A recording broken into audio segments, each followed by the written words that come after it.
Salut tout le monde. Alors, aujourd'hui, donc je suis complètement au naturel, dirons-nous, parce que quelqu'un que j'ai retrouvé, avec qui j'étais en cours il y a quelques temps, etc., a trouvé ma chaîne et m'a dit « Oui, ça serait bien que tu fasses des vidéos sur vraiment les bases du maquillage ». Il se trouve que j'avais déjà commencé à faire ça il y a quelques temps, j'ai déjà fait quelques vidéos, sur voilà, les bases, etc. Et donc aujourd'hui, je voulais vous faire un tuto, mais le temps est absolument pourri, et donc comme vous pouvez le voir, la lumière est vraiment pas terrible. Donc je peux pas vous faire un tuto, enfin vous verrez pas les couleurs, ça rime à rien. Donc j'ai décidé de vous faire plein de vidéos assez courtes sur les bases du maquillage, et au fur et à mesure de vous faire une démonstration avec le produit que moi j'utilise au quotidien. Voilà, je pense que ça sera utile à plusieurs personnes, et voilà, je trouvais que c'était une bonne idée. Donc il y a quelques temps, j'ai déjà fait une vidéo sur les bases.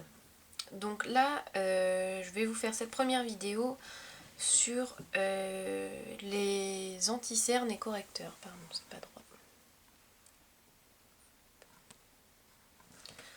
Alors, déjà, un anti-cerne... Purée, c'est pas droit, ça m'agace.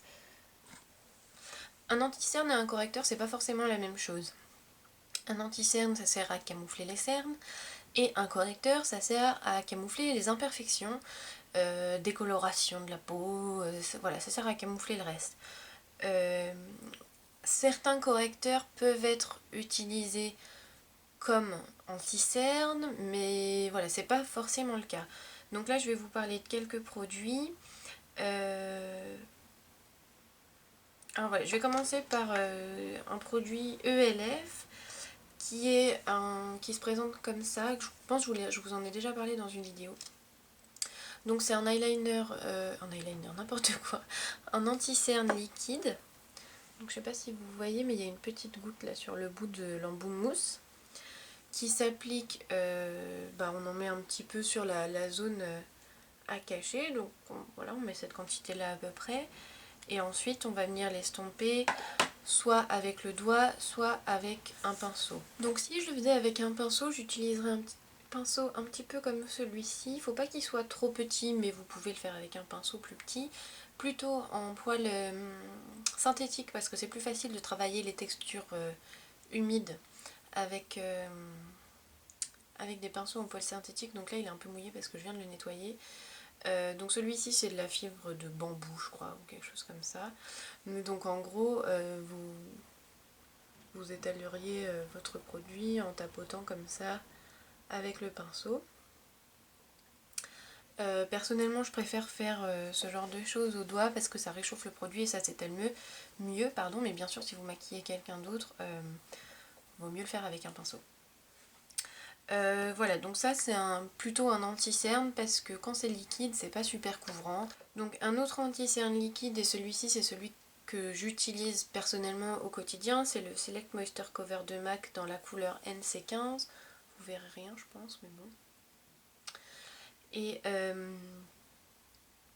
donc voilà, celui-ci c'est exactement le même principe. On a un petit embout mousse avec un anti-cerne liquide à l'intérieur, et pareil, moi je l'applique sur mes cernes et je l'estompe au doigt en tapotant très légèrement.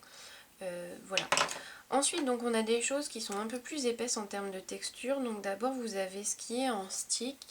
Donc celui-ci c'est justement un anti-cerne ELF, je crois que c'est la gamme Studio, dans la couleur beige. Et donc là tout de suite on a une texture beaucoup plus crémeuse, mais surtout beaucoup plus épaisse. Et donc qui s'estompe de la même façon au doigt ou au pinceau. Et donc une fois qu'on a estompé, vous voyez, on a quand même quelque chose d'assez couvrant. Donc voilà, moi je trouve que les textures plus épaisses sont moins faciles à appliquer au niveau des cernes, parce que ça peut faire des espèces de paquets, rentrer dans les petites ridules qu'on a sous les yeux. Et du coup, au niveau des cernes, c'est pour ça que j'aime pas utiliser des choses plus épaisses. Et toujours dans les correcteurs, Vous avez aussi ceux qui sont comme ça dans des palettes ou dans des petits pots qui sont aussi des textures assez épaisses. Alors je vais rapidement vous parler des couleurs qu'on peut trouver. Donc vous avez toutes celles qui ont des couleurs classiques, couleurs de la peau, donc que vous appliquez directement sur vos petites imperfections. On en prend un tout petit peu et ensuite on tapote avec le doigt pour l'appliquer. Celle-ci elle est vraiment très épaisse en termes de texture, donc je préfère l'appliquer au doigt de manière générale. Et donc ensuite vous avez différentes couleurs.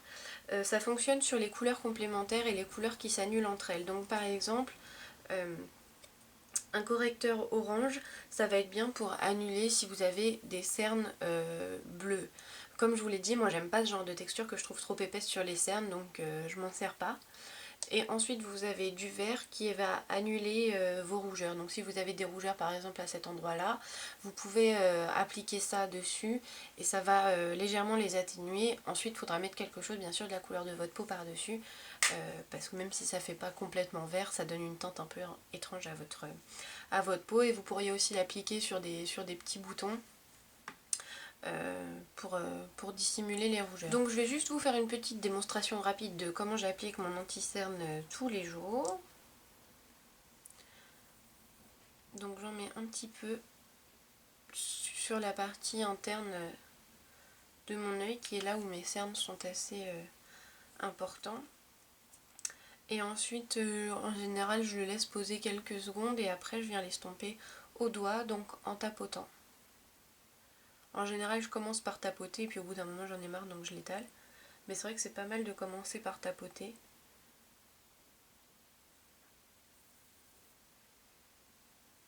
Je trouve que ça se diffuse mieux quand même. Voilà, donc comme je vous l'ai dit, là on n'est pas sur quelque chose de très couvrant. La différence se voit bien sûr, mais c'est pas non plus...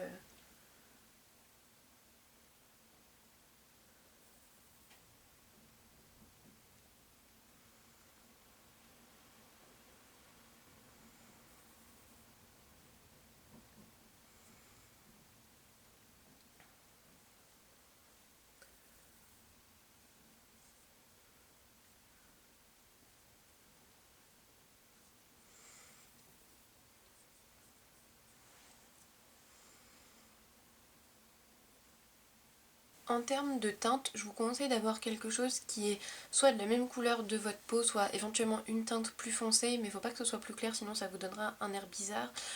Là vous avez l'impression que c'est plus clair que ma couleur de peau, mais c'est parce que j'ai des rougeurs sur les joues. Et du coup ça fait comme si ici c'était plus foncé bien sûr, donc ça vous donne l'impression que c'est plus clair, d'autant plus que j'ai les yeux assez marqués aujourd'hui. Mais en vrai c'est la couleur de ma peau.